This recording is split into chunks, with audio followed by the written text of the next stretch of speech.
Hello, hello. Welcome to another episode of A Ball and a Chance. I'm your host, Angela R. Lewis. And on the podcast today, we have a really good friend of mine, Dr. Danielle Peebles. She is the owner of Pro Health Family Chiropractic in St. Louis, Missouri. She is my chiropractor when I'm in St. Louis and my body is lopsided. She is the person I go to see.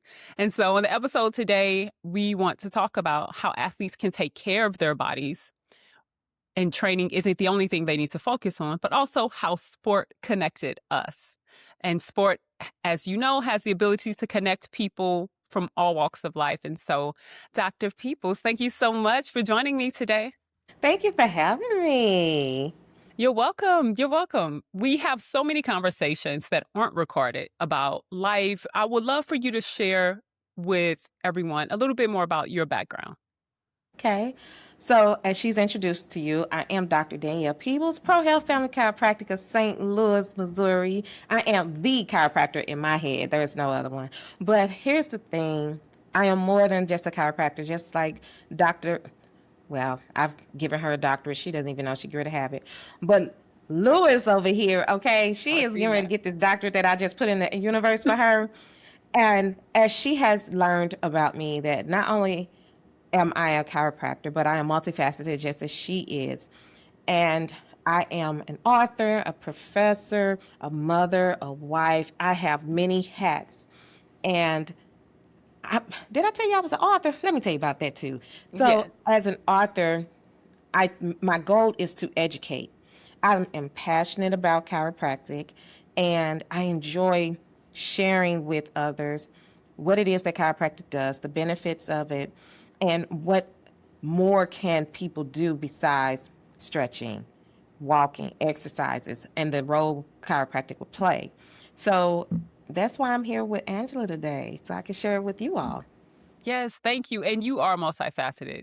I mean, you have so much that you enjoy teaching. And I think that that's one of the reasons why I asked you to work with me.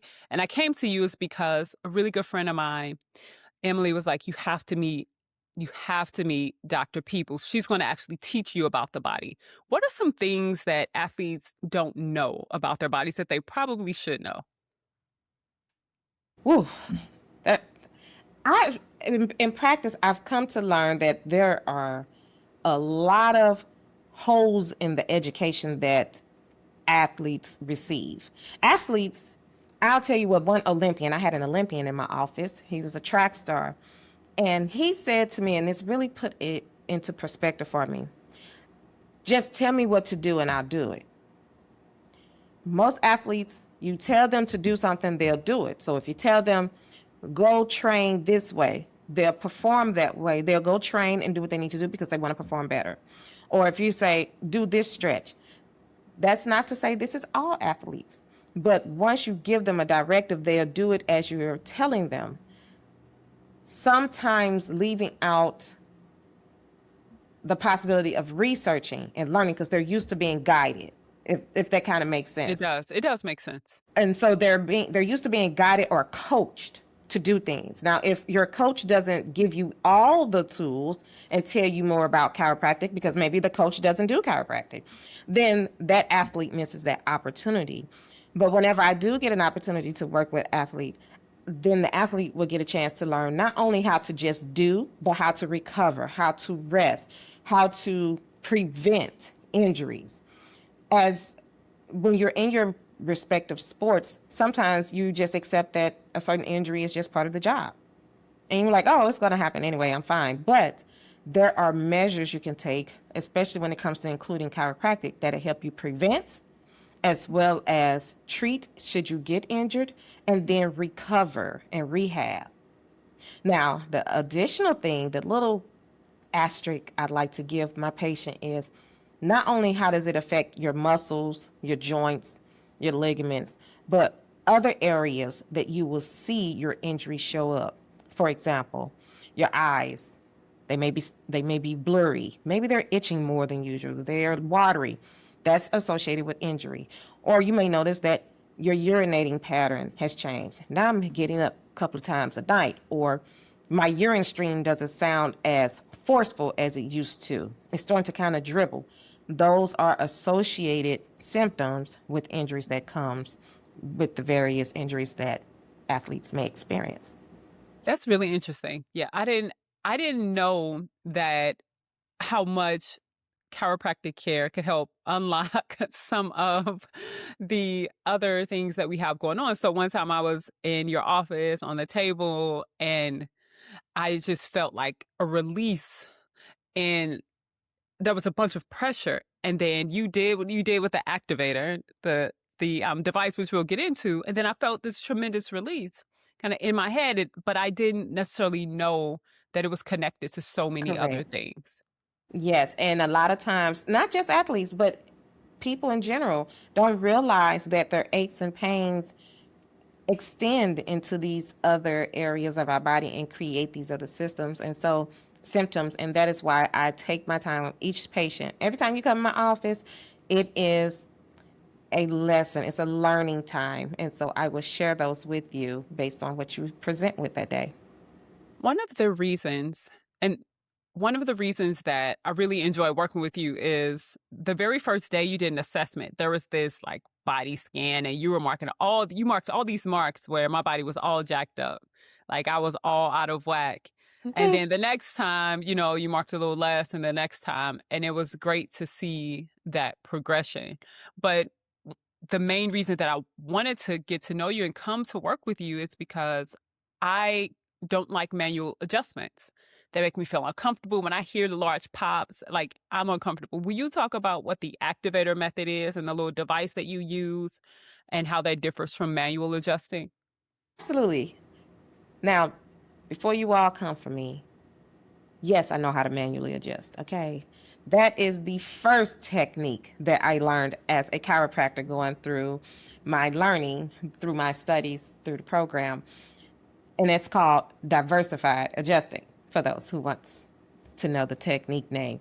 However, there are actually more than 200 techniques for chiropractors to be able to align the body. I specialize in I'm taught three. Actually, I was taught more than that. But in my office, I use three main ones. And then the activator method, as Angela has mentioned here, that is my primary or my focus is the activator methods.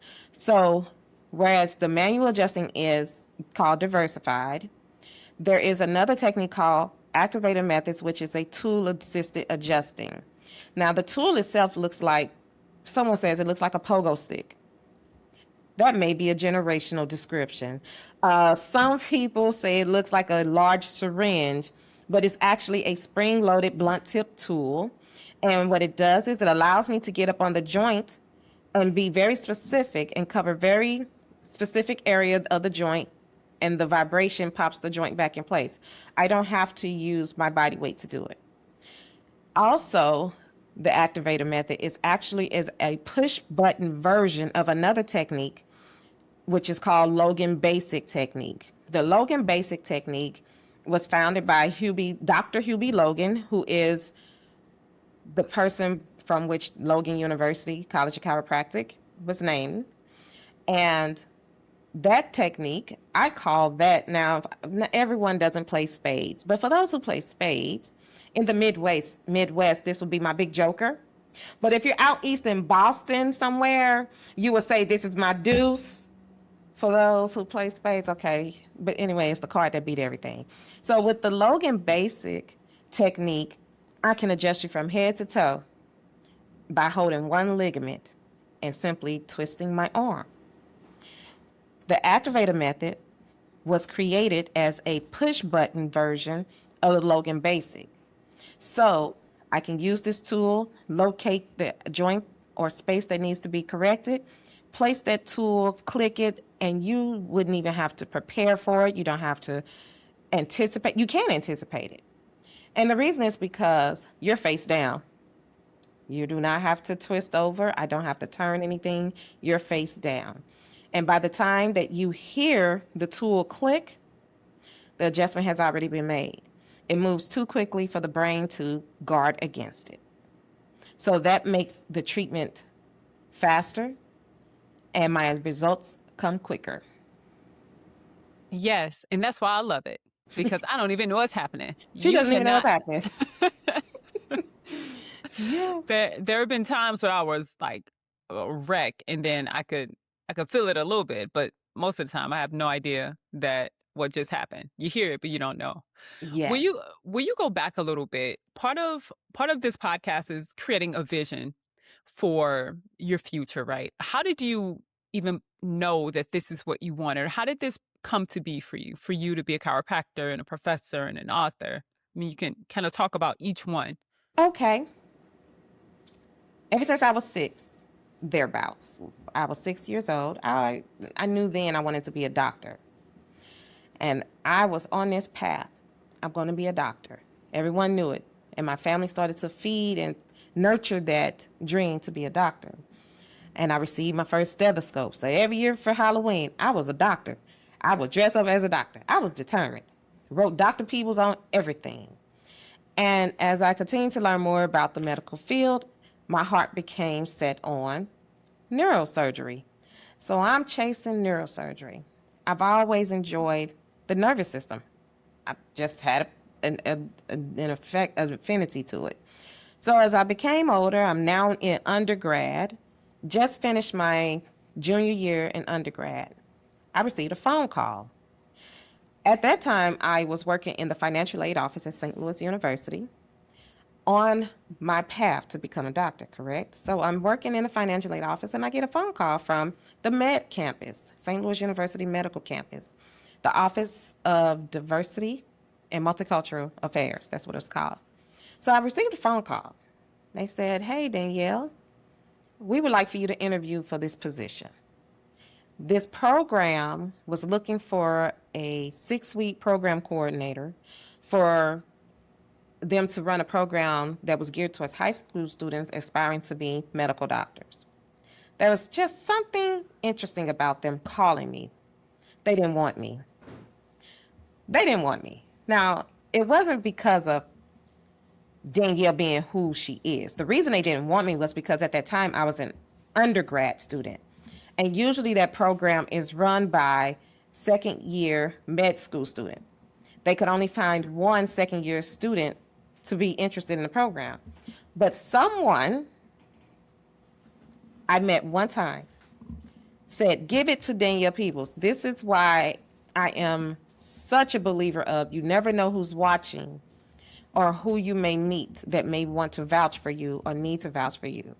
Because this man I met one time, and I can't even recall the conversation I had with him, but Dr. Brown told them to give me that position. And they called me. So they brought me in, interviewed, performed well. But at the end of that program, that was when I was asked the question, "What do you want to be when you grow up?" And I said, "A neurosurgeon." And the lady said, "Do you want children? Do you want a family?" I said, "Sure, I want a family." She said, "Okay. Have you thought about how much time you'll be in the hospital with regards to your family?" I said, "Yes, I thought about it." I said, "Well," she said, you're going to have to spend a lot of time. You might be away from your family." I said, "Yeah, and I saw a Lifetime movie, The Hand That Rocks the Cradle, and I That's don't a want my throwback. children. I'm traumatized, and I really want my children to know me better than they know the nanny. So, I should reconsider." And she said, "Well, maybe you should think about being a chiropractor." I said, "A chiropractor? I know I need one, but I never thought about going to be one." She said, "Let me introduce you to someone." So she introduced me to my very first chiropractor, an African American female, Dr. Bell. And she happened to be an instructor at Logan as well. So I met her. Now I'm researching chiropractic. I'm researching Logan. I'm excited. And I was fueling something. I didn't know what it was yet, but I was fueling it and I was getting excited. Every time I thought about it and saw the connections to the nervous system and how it impacts people, I said, wow. So maybe God was not trying to tell me to go cut people. Maybe he just wanted me to line them up. So I said, "Okay, God, let me go be the chiropractor," because here's the thing. I hadn't thought about chiropractic. And he put me in a position that I wasn't even supposed to be in the first place. So I said, okay, God, I see what you're doing. You want me to be a chiropractor. I'm going to trust the process. And ever since then, I have been blessed left and right. And I just keep on moving. And it's a ministry for me. And so I love what I have become through chiropractic and what I have become for people, as far as educating them about their bodies, educating them, period, about what they can accomplish. Yeah. Yeah, you're amazing, and that's really incredible because you never know why people cross your path, and like you said, who's watching, but then also who's going to be able to give you a vision of what's possible. We can't possibly know all the opportunities that exist, but for you to know that you wanted to be in this industry, and for someone else to say, okay, here's this industry, but here are the different roles, and decide the type of life that you want. Let's go back to that. I had a conversation today with a young woman who is figuring out her path. And she said, I want to live this way, but I also want to pursue my career. How did that not feel like a giving up on your dream, right? So some people may listen to this and say, well, you really want to be a neurosurgeon. Why would you prioritize family, or why would you let that stop you?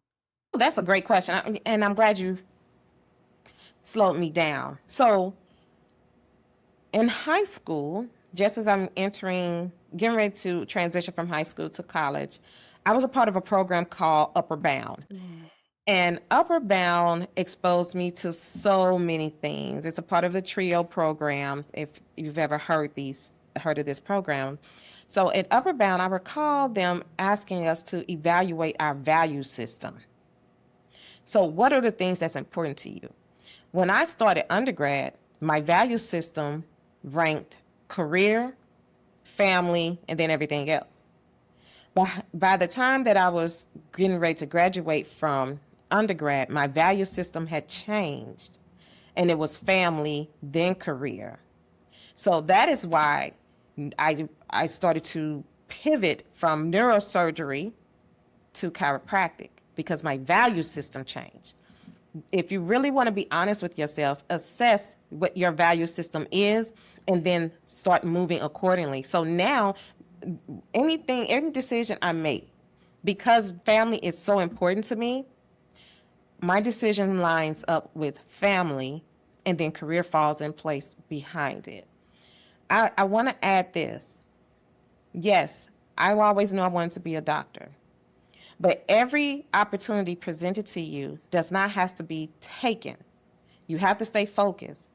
I had an opportunity to attend Alabama A&M University, and I had full ride, room and board, tuition, books, everything paid. At St. Louis University at the time, I only had a 4-year scholarship presented to me. Not full ride, 4-year scholarship. Now, some will say, well, the obvious choice is Alabama A&M. Everything's paid for. Room and board, books, tuition, everything's covered. Probably, I think I had a stipend with it too. Everything was covered. That's money. Why wouldn't you go there? The reason I didn't take that opportunity was because I knew I wanted to be a doctor. And at the time, they did not have a pre-med program. St. Louis University had a pre-med program. They were also a feeder school into the St. Louis University Medical University. So if my vision is to become a doctor, then I need to make choices that line up with my vision. Yes, I wanted to run away and leave the state with everybody else who graduates. But I knew I was focused on becoming a doctor. So align myself. And in this situation, I aligned myself and ended up aligning myself at Logan to align your body now. Look at that, everything aligns. Oh, this is Ooh, right. I'm We on a all align. roll. But yes, so evaluate your value system as you're making your decisions for your future. Yeah, that was so good. That was so good. Shout out to St. Louis University. Okay. Billikens. Okay, we're both I am a Billikens. daughter of St. Louis University. That's what they Yes, said on my yes. graduation day. Let's also a big shout out to the TRIO programs. The Yes. TRIO, Upper Bound, Yes. Those programs are phenomenal for first generation students and expose so many of them. And I think it's key how you, out of all the things you could have discussed about that program, it was values, because we have to consider that with every decision that we make. Does it align with our values or not? No, that's a really big deal. As you have become a chiropractor, you've also published a book, and I know you're working on some other projects. Talk about your book and what people can learn from it. So I have this fun titled book called Sex Sent Me to the Chiropractor. And it's a bait and switch because this country like bait and switch. We love bait and switch. So what it does is, of course, you look at the book and the title and you're like, oh, sex sent me to the chiropractor. And then your mind goes all kinds of different ways. I've heard some of the things that people thought when they read this. And I was like, well, that's not what I was thinking when I wrote it. However, once you get into the book, you get to follow 8 characters and you get to learn how chiropractic helps them with issues that they have going on, but that also have issues with their reproductive system. So they're a little surprised by it, but you get to see them, you get to journey with them as they go through chiropractic, learn more about it, and learn how it impacts their sexual reproductive system, not just the sex, okay? Yes, performance is important, but it also prevents injury, helps you with injury, and then addresses other issues such as menstrual cycles, erectile dysfunction, menopause, pregnancy, and it goes on and on and on. So there's a lot to be learned in the book, even though it's fun. It's a humorous storytelling in the same process. No, thank you for sharing that. You mentioned something about the book, preventative care. Share with those who, athletes or non-athletes, just about how chiropractic care can help you on the preventative side of injury. Okay. I'd love to use this analogy of the straw that broke the camel back. And it's not one straw that broke the camel's back, it's all the other straws underneath the final straw that broke the camel's back. Every day, we are doing things. If you have if you're blessed enough that you are moving around, walking, going places, and you're not in a sedentary state, rather permanently, if you have the ability to move, then you have the ability to get injured. It doesn't matter if you walk off of a curb, you can get injured, okay? You may slip on something and try to catch yourself. You can get injured. I'm going to share with you how chiropractic is preventative and has been in my life just recently. It is preventative in that it can either prevent injury or minimize the injury extent. I get adjusted consistently. I also exercise and lift weights. Ladies, lift weights. I don't care if you're an athlete or not. Please go lift weights. I lift weights. I stretch to stay mobile and stay flexible as well. But because I do those things collectively, just recently, my 13-year-old daughter stepped on the back of my heel while I'm walking in a concrete garage. And when she stepped on my heel, she made me fall very, very, very hard on my knee, but it made me stumble across the pavement and then hit my face on the concrete wall. I don't look like what I've been through. Amen. However, I first was checking for my teeth. I was like, girl, you messed up my smile. And, but my teeth, everything was still intact.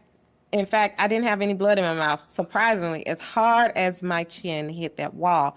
But why was it just my chin? Because you notice my nose stick out further than my chin, okay? So why did my chin hit the wall instead of my nose and my forehead? Well, because my arms were out and I have enough upper body strength, I was able to practically fall into a plank at quite a bit of velocity. I fell into a plank pushing myself from the wall, and I was holding my head back. Now, suppose that was a person with my amount of weight at my speed that I was going with no upper body strength.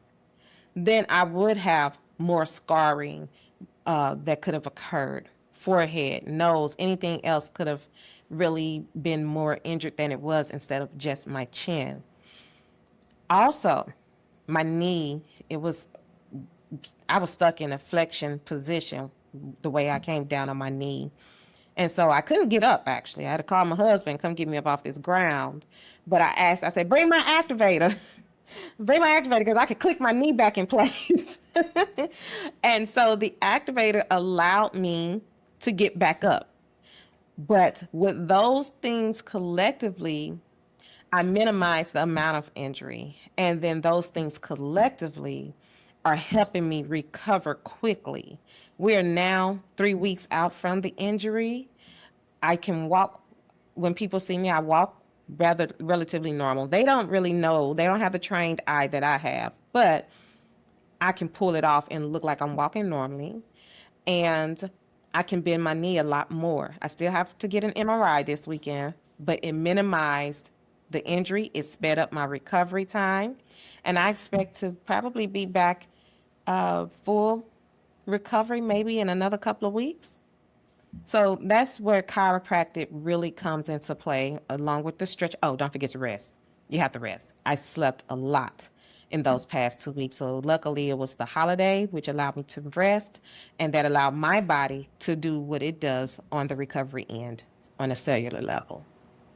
You mentioned one, I'm glad you're okay. I'm glad Yeah, you're right. better and that you had the strength to like hold yourself and not Just mess don't up chase your me now, beautiful 'cause smile. I'll fall. I can't run right now, but Take your time, girl. Take your time. Mhm. Um, I want to go back to two things you mentioned as part of the story. The first is you said women lift weights, do strength training. Share more about the importance of women and strength training and what that does for us long term. Do we have all day? Because look, women, especially those who are not familiar with weight training, they're concerned about looking bulky or manly. That's not everybody. Let me tell you, I don't look manly. In fact, I still got a little jiggly, so I'm still working. I still got some little jiggliness in Okay. my arm, but I think I got some You got guns, some muscle. okay? Yeah, you definitely have some guns.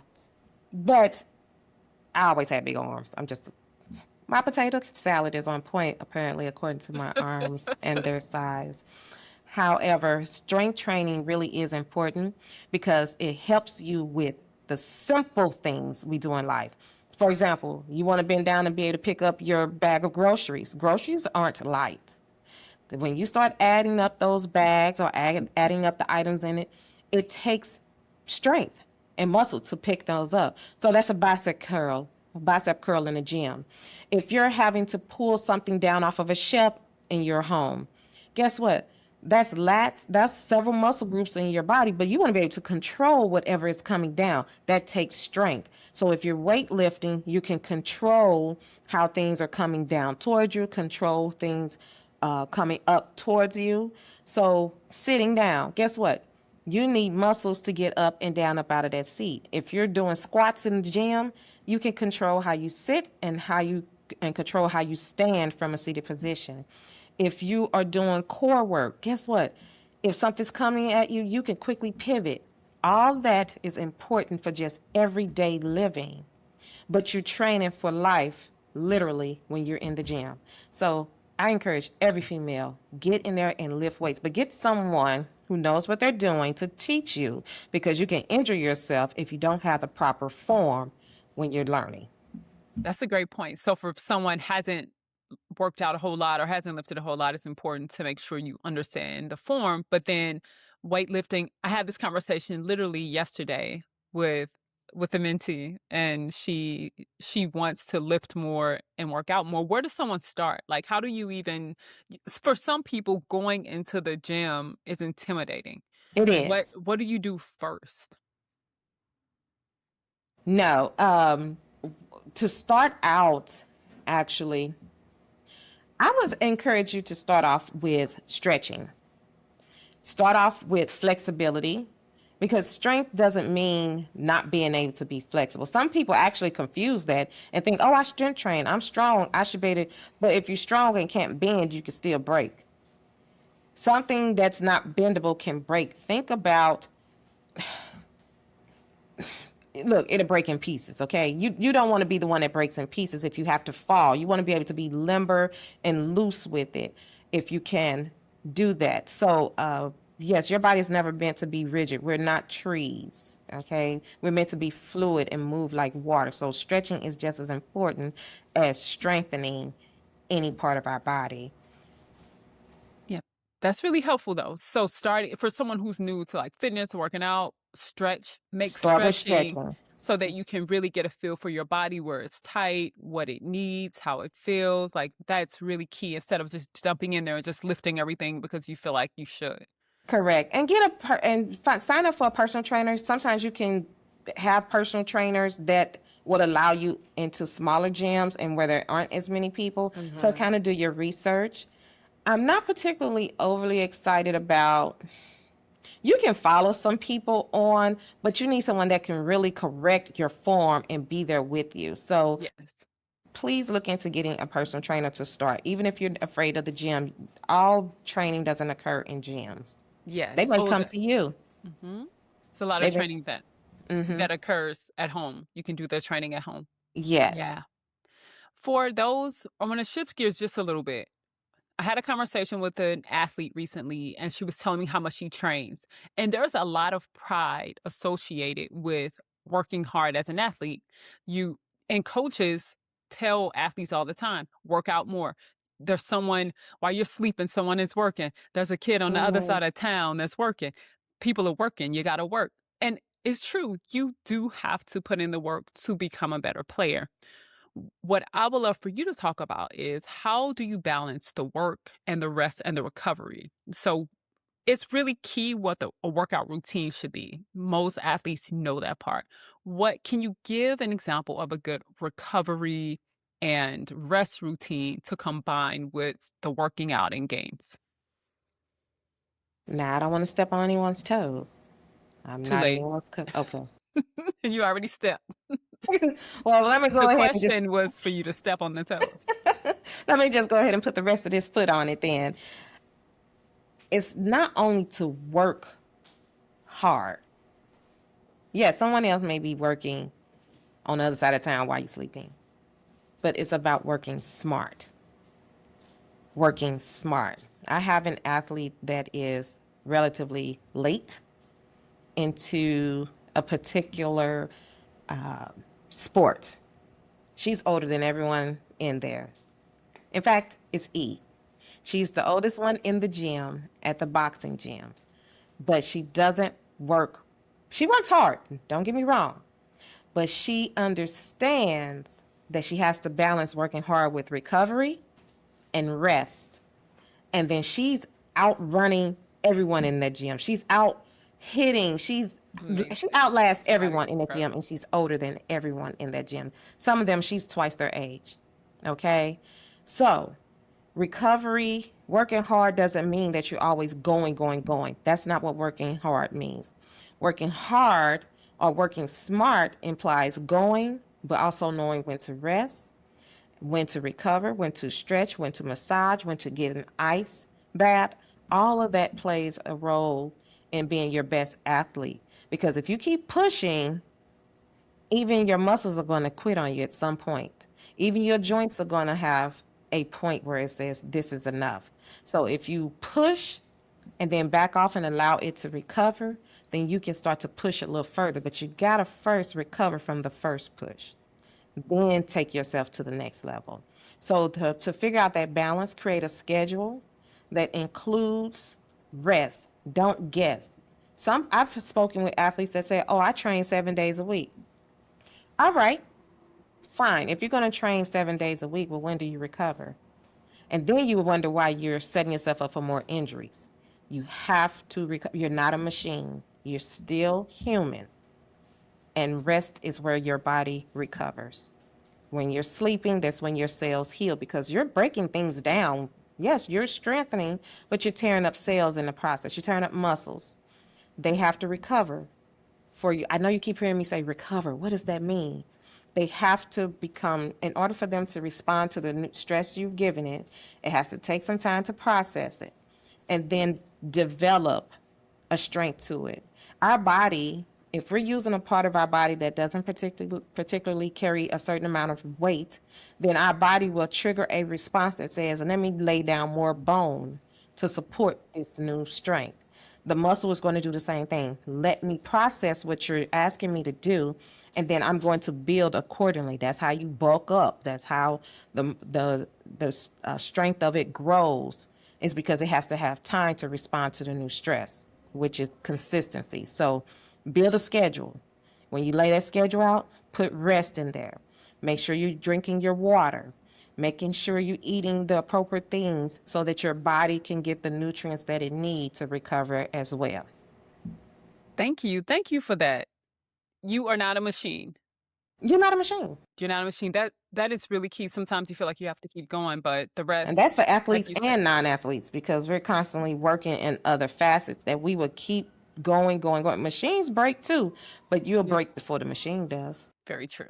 Very, very true. No, this has been really good. Thank you for your insight and your expertise. And um, if people want to learn more about you, if they are in the St. Louis area or traveling to the St. Louis area, I live in Dallas, and when I travel and when time permits, I go see Dr. People. So if people are in the area, how can they reach you? Well, if you would like to have a conversation with me or just contact me, you can reach me. I love phone calls, and if I don't answer, leave a message. I'm a little old school. But area code 314-607-9150. Or you can check out my website at www.stlprohealth.com. Now, look, I know someone said, we don't say www anymore. I said I was old school. So, www.stlprohealth.com, or just type in Dr. Danielle Peebles, chiropractor, St. Louis, Missouri, and you'll still find me because I'm Googleable. Yes, she is Googleable. Yes, yes, yes. She's dynamic. So definitely reach out to Dr. Peebles. Thank you. Yes. Thank you so much.